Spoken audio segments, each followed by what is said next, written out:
vous remercie. Monsieur le ministre, chers collaborateurs du ministre, chers collègues, honorables députés, maa ngi gërëm ñëpp di nuyu ñëpp di baalu àq ñëpp di jaal tiis yi fi jot a jaar jaale premier ministre jaale waa Vélingara ak bépp sénégalais boo xamante ne ni ñàkk na doomam ci circonstances yu waa Ngor également ak xalifa bu am na ko ko tudd léegi Diouf Lambaye mu leen di jàll bëgguma woon sax jël kàddu parce que dama xaw a soj sama soj bi nag gii ñu ma ko kenn du contaminé tamit parce que du soju corona waaye faaw ma wax ci parce que sentiroon naa ni ay interpellation dina am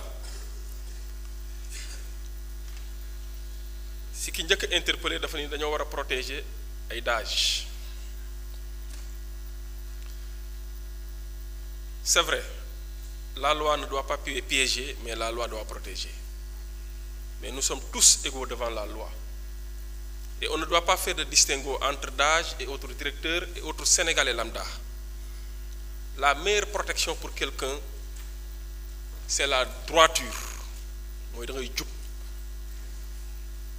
yàlla sunu borom sax si jub lañu woo ku bëgg protection jubal kon yàlla doy na laxukaay keneen ñëw am na ko ci tudd léegi wax ci privilège de juridiction ne privilège amul handicap de juridiction moo am je pense que waa tabaxul xudaa la xaw ma imaamu Mbaaw ma bëggoon mu fekke tontu bi parce que lu am solo la pour ñu wax si il y a privilège de juridiction am na ko ko rappelé léegi boo nekkee ministre wala président de la république ñu ne la mënuñu la àtte fudul haute cour de justice am ku wax ni c'est une juridiction d'exception c'est une juridiction personnelle parce que président de la république ak ministre ñoo fa mën a taxaw ainsi que leurs complices ce n'est pas une juridiction permanente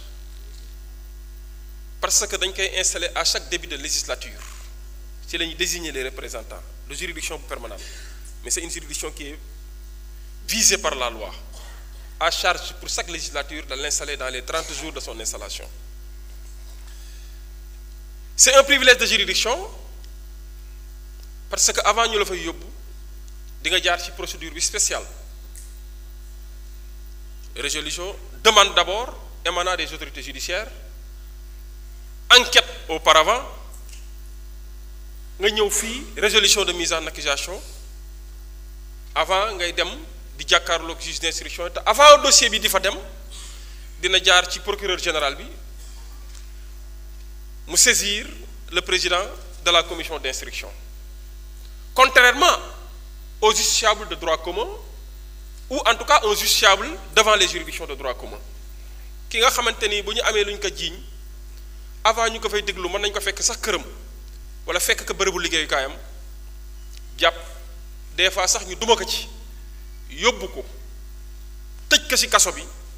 1 an 2 ans 3 ans xëy un jour ne que defoo dara wala def nga dara kookoo amul privilège de juridiction c'est vrai amul voie de recours haute cour de justice ces décisions sont rendues en dernier ressort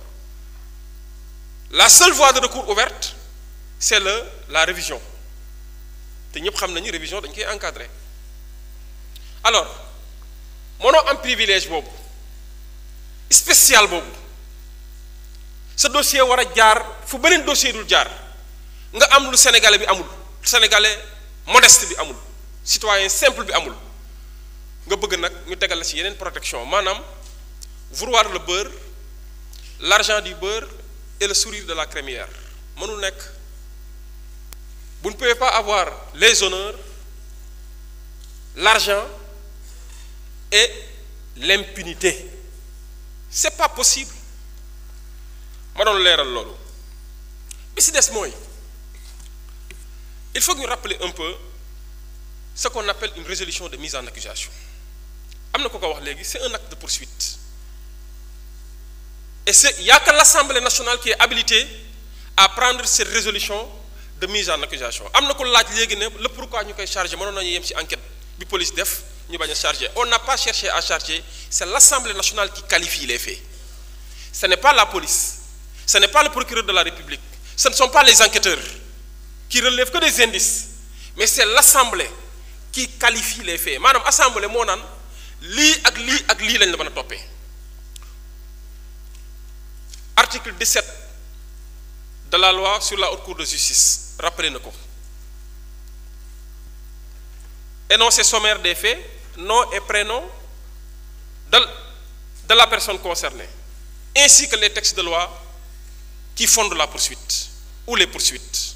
C'est l'article 17. Donc c'est l'Assemblée nationale. Mais c'est l'Assemblée qui fixe le périmètre contentieux. Cela veut dire quoi? Que le dossier, la commission d'instruction nous saisir que nous commençons à enquêter. Gis yenen fait yo xamanteni visé wuñ ko ci résolution de mise en accusation yi day dello dossier bi Assemblée nationale. Pour Assemblée nationale def ce qu'on appelle une procédure d'extension. Manam ni mu ko yemle won ci yenn fait bu démé ba gis yenen fait da kay delluwaat pour ñun rek ñoko mëna autoriser pour mu top fait yoyu. Bo boba buñ ko saisiré Assemblée a 10 jours pour répondre pour delloowaat ko. Kon Assemblée moy poser l'acte de poursuite. C'est vrai, amna ko wax légui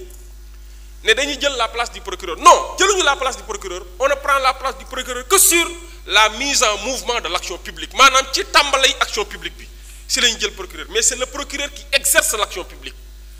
Bu amé ay demande de liberté provisoire, bu amé yeneen demande subséquente, c'est le procureur qui dit que je ne m'oppose pas, j'accepte ou je refuse. Mais par rapport à la mise en mouvement de l'action publique, il n'y a que l'Assemblée nationale qui est habilitée, effectivement, à saisir la haute cour de justice. Benen bi ci dess moy ñuy rappeler également yenn dispositions yi nga xamanteni mo concerne la loi sur la haute cour de justice parce que bo ñëwé ci article 24 et article 25 daf ñu waxal procédure bi ak processus bi yépp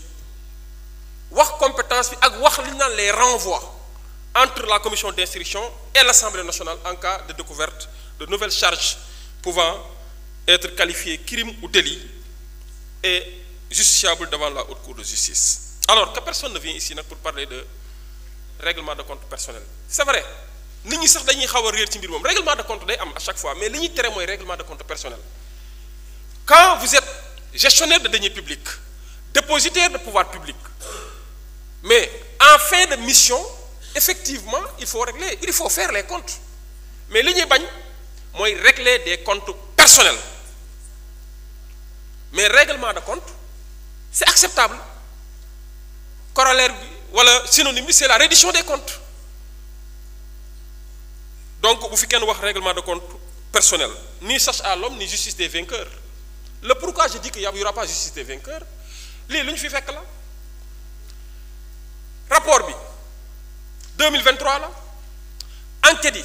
2022 là, jamono joju Pastef ñu ngi koy persécuté. Jamono joju ki jiite Pastef ñu ngi koy persécuté am na ay jamono yoo xam ne sax ba ñuy jox procureur rapport bi ñu ngi ko barricade këram. Cour des comptes kan moo leen santoon ñu def enquête bi ñi fi nekkoon la Cour des comptes boobu ay magistrats émérites la bañ defee seen enquête ba pare jaar nañ fi ñu war a jaar wax nañ ñi ñu war a waxal ñu seen interlocuteur ba ñu paree def nañ seen rapport jébbal kañ ki ñu ko war a jébbal kañ ko jébbal ko kan la mais c'est le président de la République ki fi nekkoon moo ko jël bu fekkoon da kaa xool ne gisuma ci li ñuy toppee nit mu teg ci comme ni mu tàmmee di def teg ci concam mais moom moo ko jël de son propre chef sans contrainte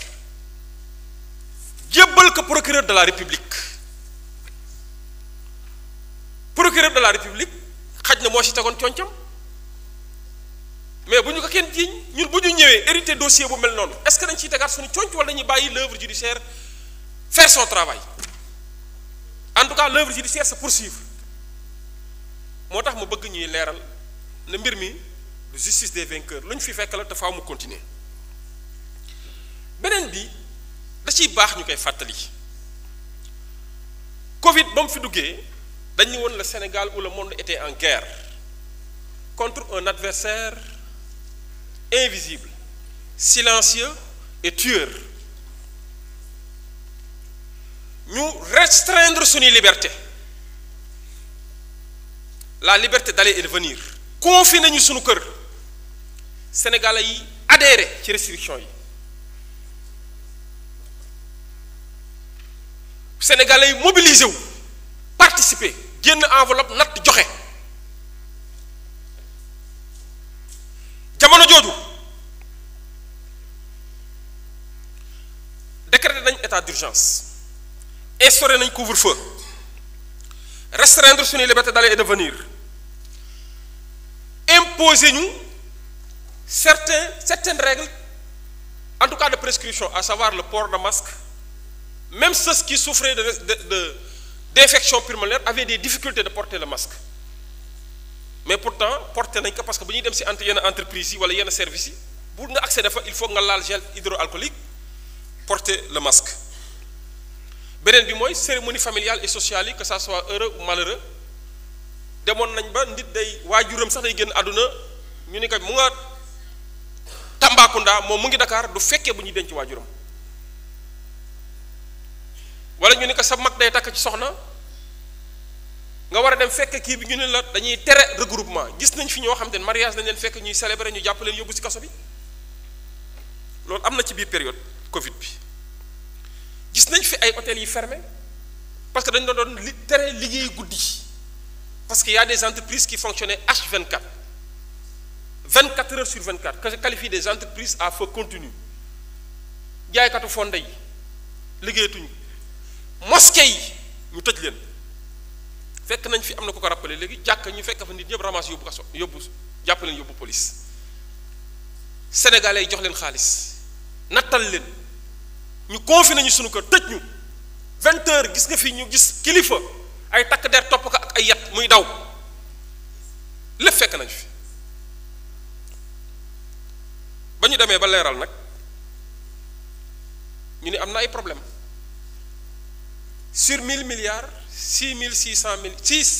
milliards 600 am na problème ñi fi wax ñëpp d'accord nañu dafa war a leer ñëpp am na kenn ko wax sànq sax mun xaw ma fu ma koy situer des fois mu ni dafa war a leer des fois mu ni attention des fois mu ni dafa mel ni règlement de compte la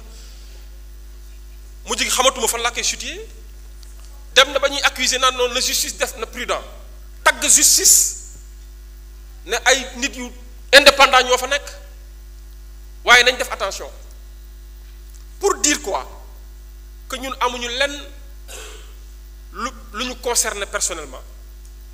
amul benn règlement de compte amul benn justice des vainqueurs amul benn revanche bu ñu jël mais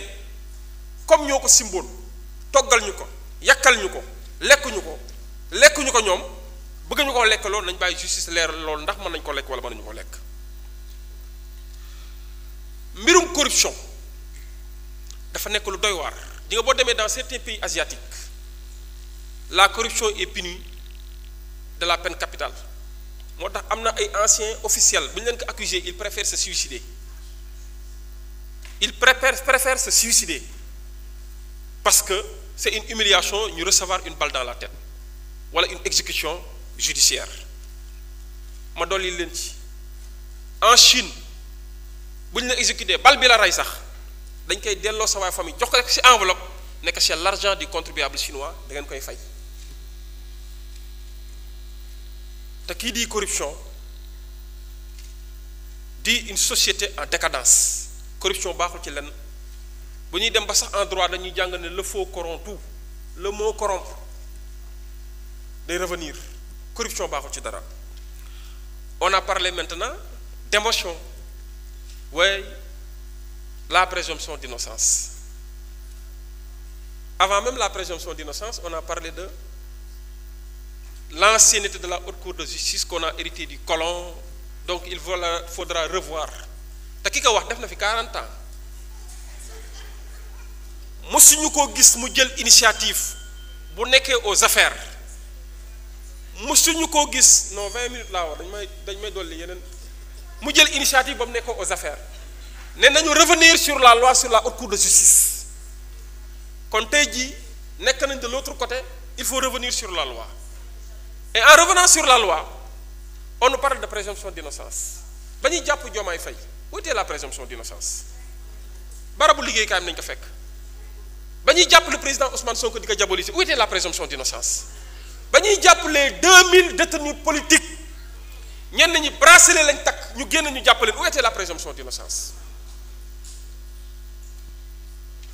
am na si koo xam ne émoticône la def ci page Facebook am benn événement mu reetaan ñu jàpp ko yóbbu si kaso bi 6 mois où était la présomption d'innocence kon tey ji la ñuy wax présomption d'innocence oui il y aura présomption d'innocence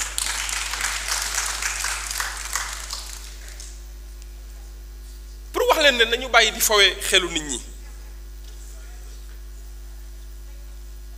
fawee xelu nit ñi moo indi lii yépp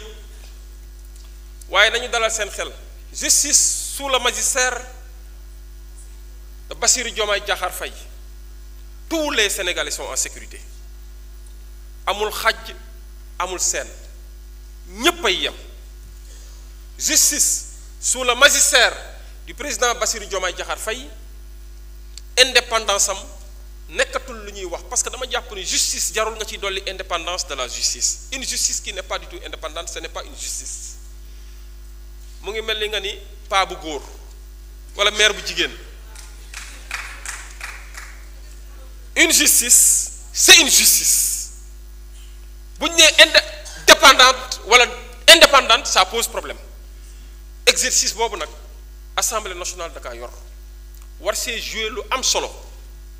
war see def ay jéego yu bari dafa am lu ma gëm jubal jubbanti